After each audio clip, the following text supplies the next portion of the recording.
Coucou YouTube, j'espère que vous allez bien. Je vous retrouve aujourd'hui dans une nouvelle vidéo de mon défi organisation et comme vous l'avez vu dans le titre, aujourd'hui on va parler de routine. Alors la semaine dernière on a parlé d'habitude, donc vous allez me dire mais Laura c'est quoi la différence entre une routine et une habitude?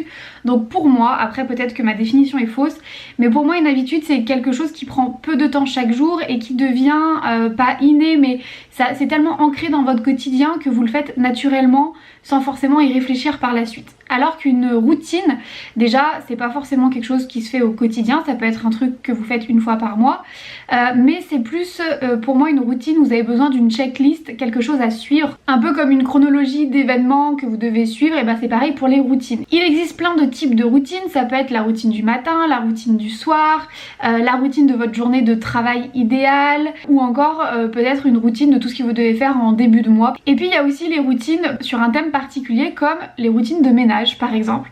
C'est ce que je vais faire aujourd'hui dans cette vidéo puisque je me retrouve très souvent, alors moi de base je suis bordélique, j'essaye de m'améliorer surtout que depuis que je vis dans mon propre appartement, on se rend compte que oui, d'avoir un espace rangé c'est quand même plus agréable, mais je me retrouve quand même souvent 1 à 2 fois par semaine à me retrouver à faire 1h30 de ménage d'un coup parce que je me suis laissée dépasser et je préférais ranger quelques trucs pendant 10-15 minutes chaque jour et avoir un environnement rangé le plus longtemps possible que ranger pendant 1h30, que l'appartement soit bien pendant 1 ou 2 journées et qu'après ce soit de nouveau le bazar. Je sais pas si vous voyez ce que je veux dire.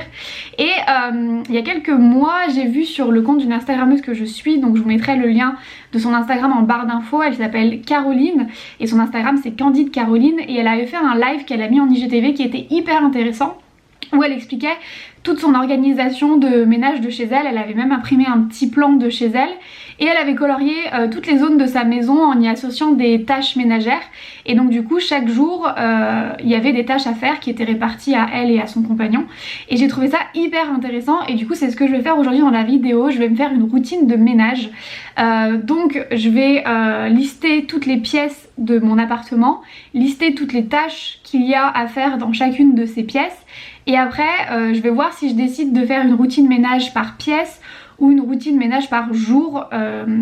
Je vais commencer à un peu brainstormer sur tout ça, je vous montrerai où j'en suis et puis je vous reprendrai après à la caméra. Et puis le but c'est que si jamais ma routine ménage vous intéresse, je vous publierai le fichier PDF, vous pourrez le trouver sûrement en barre d'infos tant que je ne l'ai pas mis sur mon blog, après il sera sur mon blog.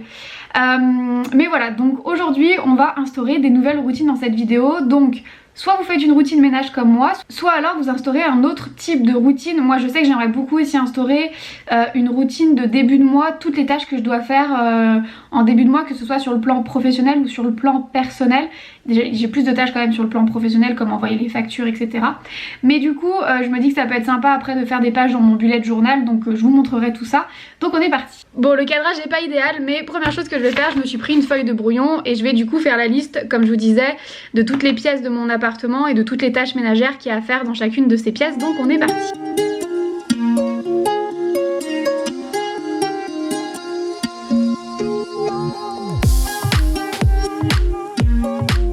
Donc voilà ce que ça donne. Alors j'ai vraiment écrit à l'arrache, c'est vraiment mon brouillon puisque je vais me faire un truc au propre à l'ordinateur.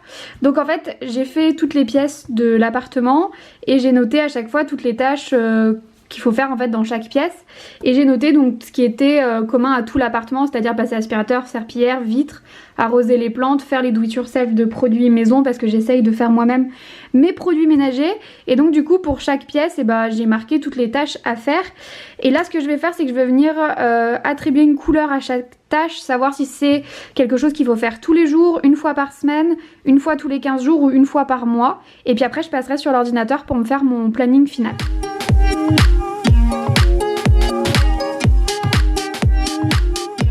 Et voilà, j'ai attribué des couleurs à toutes mes tâches. Donc il y a des tâches qu'il faut faire tous les jours, une fois par semaine, une fois tous les 15 jours, une fois par mois. Et donc j'ai mis des couleurs pour chaque. Et maintenant je vais passer sur l'ordinateur. Je vais me faire un planning au propre. Et le but en fait ce serait de le plastifier et de venir l'accrocher sur le frigo. Et avec un feu de Velleda pouvoir cocher à chaque fois ce qui est fait. Enfin je vous montrerai le résultat final.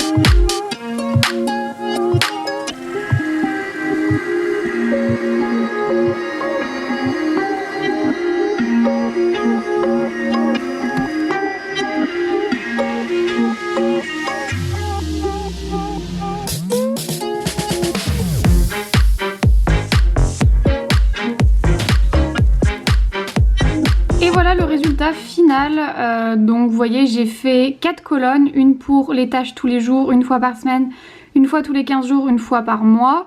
Et après j'ai détaillé selon les pièces de l'appartement. Donc ce que je ferai, c'est que ce tableau je vous le mettrai en barre d'infos si jamais ça vous intéresse pour vous en inspirer. Même si gardez en tête que ça correspond à mon appartement du coup. Mais j'espère que ça pourra vous aider à vous lancer si jamais c'est quelque chose que vous voulez faire, une routine ménage. Et puis je la mettrai ensuite en téléchargement sur le blog. Donc de toute façon le lien sera en barre d'infos, peu importe le moment où vous regardez la vidéo, vous pourrez trouver ça à télécharger. Donc là la prochaine étape c'est de l'imprimer, de la plastifier et de la mettre sur le frigo. J'ai plus de feuilles d'imprimante donc il faut que j'en rachète, donc je vais pas faire ça dans la vidéo, mais comme ça vous savez par la suite ce que ça va donner et je vous montrerai son utilisation sur Instagram, donc n'hésitez pas à venir me suivre sur Instagram. Donc voilà, ce nouveau défi organisation est terminé, j'espère qu'il vous aura plu. Il me reste encore 3 défis à vous publier, ça aura fait 8 défis en tout pendant cet été, donc je vous retrouve la semaine prochaine pour un nouveau défi organisation. En attendant, prenez soin de vous, salut!